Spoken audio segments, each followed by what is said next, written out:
बाहर षड्यंत्र गंध एपाई आम नहींचु कारण जितेबाला चाटिंग बाहर को आसूची जो ऑडियो वायरल आउची जो भली भाव में सौम्य को जो भली भाव में सौम्य निज बांधवी की कहते जो ओम को आउ जिम सेंटर को डका न जाऊ जिम की ताकू मना करा जाऊ एवं से स्वतंत्र स्क्रीनशॉट बा जो व्हाट्सएप चाटिंग रही ये चाटिंग बाहर को आसी जो रेकर्डिंग कथा आसूची ये रेकर्डिंग शुणिले हुए तो आपण मैंने आश्चर्य हेबे प्रकृत में सौम्य ओम भितर गोटे बड़ बद होता आ ये बद पुणी पाखापाखि 6 मास तलर बेसी नुहे दर्शक बंधु गत नवेम्बर 2025 मसरे तो 25 मसीह ये बद आरंभ होता एवं जो बद हुए तो आशा करा जाई पारे हुए तो अनुमान करा जाई पारे सेथिपाई जदि षड्यंत्र हत्या होई पारे जदि सुचिंतित हत्या करा जाई थाई पारे ताले निश्चित भाव में कोर्ट ना कोठी ओम रो हाथ थाई पारे ये कथा को मध्य कहा जाई पारे कारण जेतेबेले ओम को जिम सेंटर को आसीबा को सौम्य मना करचंती बांधवी माध्यम रे बांधवी व्हाट्सएप चैटिंग रे सीधा सड़क भाव लिखुचंती सीधा सड़क टेक्निकल टीम को कहिबे जो प्रसंग रही जो आलोचना आमे करुचंती जो खबरटी रही निश्चित भाव में से खबरटी को प्रसारण करेंगे एवं पूरा खबर भीतर को पशिया पर निश्चित भाव में खबर आगू आमे बढ़ाइबा।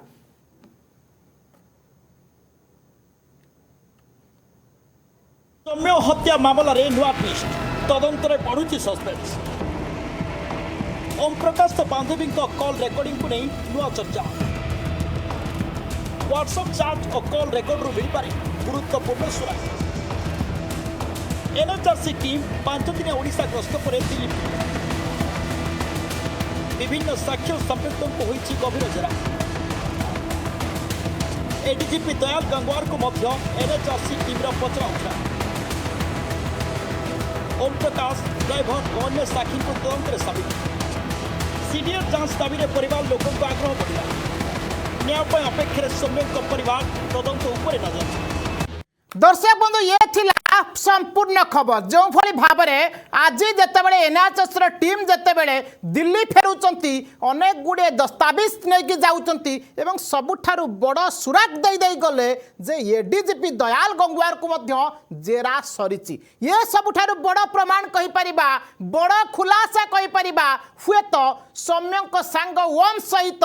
एडीजीपी दयाल गंगवार को कनेक्शन थाई पारे कारण दुई जन शत्रु दर्शक बंधु परिवार लोकों का अभियोग रही दयाल गंगवार कोट ना कोठी पूर्व सौम्य सहित गोटे बड़ शत्रुता रही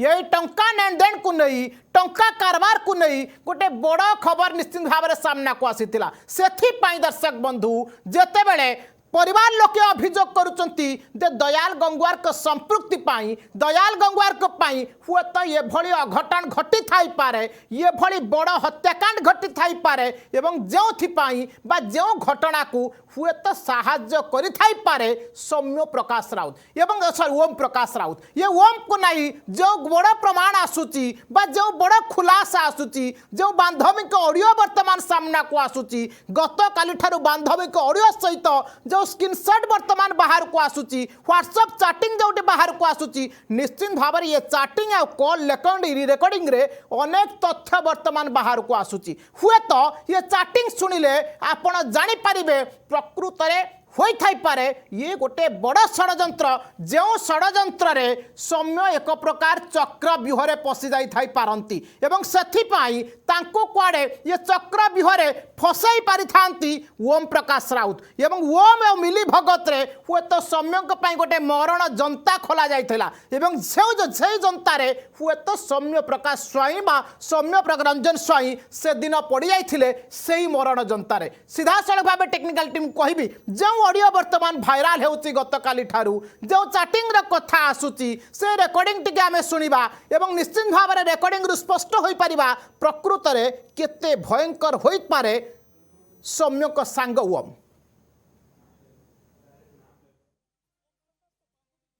फास्ट थरक तांकर जो पैसा पे डिस्प्यूट हेतला तांकर जिम रे सत्य यारे सी जो पैसा पत्र खर्च करला जो दांडिया नाइट रे पैसा खर्च करथिला आ स्टार्टिंग रे जो पैसा खर्च हेतला तमे जानथियो म तो ठीक से जान नथली जा पैसा पत्र खर्च हेतला 40,000 ଟଙ୍କା କିନ୍ତୁ ଦାଣ୍ଡିଆ ନାଇଟ୍ରେ ଖର୍ଚ୍ଚ କଲା। ସେ 40,000 ଆଉ ଗୋଟେ କଣ ଏମିତି ମିଶିକି ତାର 60-70,000 ହଉଥିଲା। ତାକୁ ଯେତେବେଳେ ପଇସା ପତ୍ର ଅଭାବ ହେଲା ସେ ମାଗିଲା କି ଆଉ ମତେ ବାକି ପଇସାଟା ଫେରାଅ, ଆଉ ଯୋଉ ପଇସା ଅଛି ମୋର ଫେରାଅ, ଆଉ ମତେ ପଇସାଟା କାହିଁ ଦଉନ ହିସାବ କର। ଯେତେବେଳେ ଫାଷ୍ଟ ଥର ସେ ଜିମ୍ ଛାଡି ଦେଇଥିଲା, ଫାଷ୍ଟ ଥରକ କହିଲା ଯଦି କରିବନି ମୁଁ ଜିମ୍ ଛାଡିଦେବି, ମୁଁ କାହିଁ ଆଉ କାଟିବି ଇଏ ସିଏ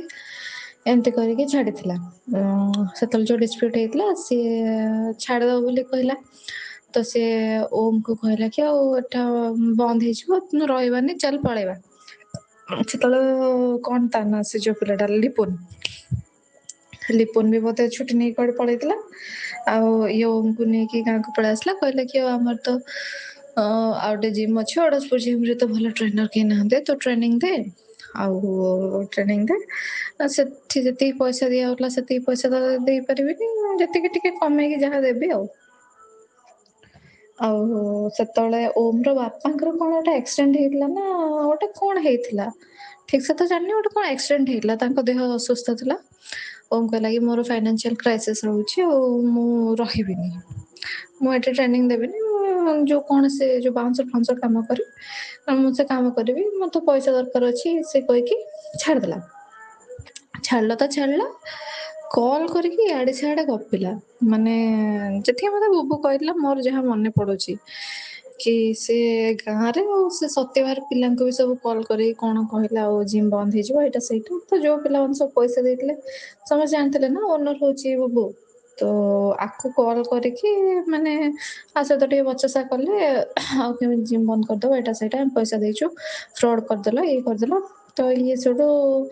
ନ ଚାହିଁକି ବି ସବୁ ଡିସକ୍ଲୋଜ କରିବାକୁ ବାଧ୍ୟ ହେଲା। କହିଲା ମୁଁ ଫୁଲି ଓନର ନୁହଁ, ମୁଁ ଏତିକି ପରସେଣ୍ଟ ପାର୍ଟନର, ଆଉ ସେ ବିଷୟରେ ତମେ ସେଠି ତାଙ୍କର ଯିଏ ବିଲ୍ଡିଂ ରେ ଯାଇ କଥା ହବ, ସେମାନେ ଯଦି ଜିମ୍ ଚଲେଇବେ ଚଲେଇବେ, ମୁଁ ରହିବିନି, ଏମିତି କଥା। ତାପରେ ଯେତେବେଳେ ପଚାରିଲେ ଏ କଥା ତମକୁ କିଏ କହିଲେ, ନା ଓମ ସାର୍ କହିଲେ, ପିଲାମାନେ କହିଲେ। ତ ଏକରେ ତ ତା ଖରାପ ଟାଇମ ରେ ତାକୁ ଛାଡିକି ପଳେଇଲା, ଯେତେବେଳେ ତାକୁ ଗୋଟେ କିଏ ଦରକାର ଥିଲା ସେତେବେଳେ ଛାଡିକି ପଳେଇଲା। ତାପରେ ଗଲା ତ ଗଲା, ଆ ବିଷୟରେ ଗପିଲା, ତାର ଟିକେ ରାଗ ହେଇଗଲା। ତାକୁ ମୁଁ ବି ସେତେବେଳେ କହିଥିଲି, ଯେତେବେଳେ ଷ୍ଟାର୍ଟିଂ ରେ ଇଏ କହୁଥିଲା ଓମକୁ ରଖିବ ବୋଲି, ମୁଁ ତାକୁ ମନା କରିଥିଲି, ମୁଁ ଦେଖେ ସେ ଯାଇଛି ତ ଯାଇଛି, ଆମେ କାହିଁ ପୁରେଇବା ତାକୁ, ଆମକୁ କଣ ପିଲା ମିଳିବେନି। ସେ କହିଲା କି ନାଇଁ ମତେ ଗୋଟେ କିଏ ବିଶ୍ୱସ୍ତ ପିଲା ଯାହାହେଲେ ବି ଦରକାର,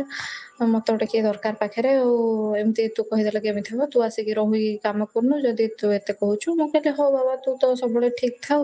ତୋ ଡିସିସନ ତ ଠିକ ଥାଏ, ମୁଁ ତ ପାଗଳଟା, ଆଉ ଠିକ ଅଛି ତୁ ଯଦି ଠିକ କହୁଛୁ ତାହେଲେ ମୁଁ ବି ଠିକ। ସେଉଠୁ ସେ ଆଣିକି ରଖିଲା ଓମକୁ। ତାପରେ ଯେତେବେଳେ ଓମ ଛାଡିଗଲା, ମୁଁ କହିଲି ମୁଁ ତ ତା ଆଗରୁ କହିଥିଲି ସେ ପିଲାକୁ ରଖନି, ଯିଏ ଥରେ ତୋ ସହିତ ବିଶ୍ୱାସଘାତକତା ଥରେ କରିଛି ପାଷ୍ଟରେ, ସେ ଆଉ ଥରେ କରିବନି ବୋଲି କଣ ଗ୍ୟାରେଣ୍ଟି ଅଛି। ତ ସେଇଥିପାଇଁ ମନା କରୁଥିଲି, ସିଏ ବି କହିଲା ହଁ ମା,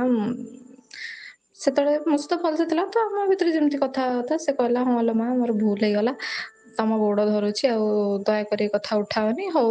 ଆଉ ତାକୁ ଆଣି କେବେ ରଖିବିନି, ଏମିତି କହିଲା। ସେଠୁ ତେବେଠୁ ତାର ମୋର ମାନେ ଓମ ବିଷୟରେ ଆଉ କେବେ କଥା ହେଇନୁ। ତାପରେ ଓମ ଛାଡିଲା ପରେ ବି ଜିମ୍ କୁ ୱାର୍କ ଆଉଟ କରିବାକୁ ଆସୁଥିଲା, ମାନେ ଖାଲି ୱାର୍କ ଆଉଟ। ସେଠୁ ସେଟା ବୁବୁକୁ ସହି ହେଲାନି, କହିଲା ତୁ ତ ମୋର ଏତେ ମାନେ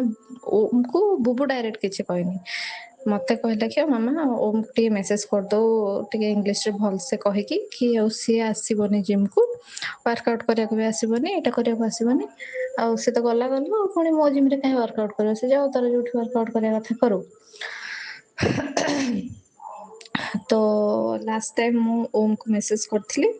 କି ଆଉ ମାମୁଁ ମନା କରୁଛନ୍ତି, ଆଉ ତମେ ଜିମ୍ କୁ ଆସିବନି, ଏଇଟା ସେଇଟା। ତାପରେ ଓମ ବି ମତେ ରିପ୍ଲାଏ ଦେଇଥିଲା, ଓମ ବି ମତେ ରିପ୍ଲାଏ ଦେଇଥିଲା କି ହଉ ଆସିବିନି, ଏମିତି ସେମିତି। ତାପରେ ମୁଁ କହିଥିଲି ହଁ ମେସେଜ କରିଦେଇଛି। ତାପରଠୁ ଆମେ ଓମ ବିଷୟରେ କେବେ ଆମ ଭିତରେ କଥା ଉଠେଇଲୁ। ସେତେବେଳେ ତ ତାପରେ ପୁଣି ସେ ପ୍ରଦୀପ ସାର୍ ହରିକା, ହଁ ଏତେ କଥାର ମନେ ପଡିଲା, ହଁ ଏଇଟା ତାର ଓମକୁ ଡାକିଲାନି ବାହାର କରିଦେଲା ଜିମ୍ ରୁ, ମେସେଜ କଲା। ତାପରେ ସେଠୁ ପ୍ରଦୀପ ସାର୍ ଯୋଉ ତାକୁ ମିଟିଂ ଡକେଇଲେ, କହିଲେ କି ଆଉ ତମ ଜିମ୍ ତମେ ଛାଡିଦେଲେ କେମିତି ହବ, ଏମିତି ପେସେଣ୍ଟ କାହିଁ ହଉଛୁ, ପଇସା ଆଜି ନହେଲେ କାଲି ହିସାବ ହବ, ଏଇଟା ସେଇଟା ତାକୁ ଏମିତି ବୁଝିଲେ। ତାକୁ ଆଣିକି ପୁଣି ଜିମ୍ ରେ ପୁରେଇଲେ। ତ ଇଏ ଯେତେବେଳେ ଜିମ୍ ରେ ପଶିଲା ଓମକୁ ସେଠି ଟ୍ରେନର ହିସାବରେ ରଖିଲା।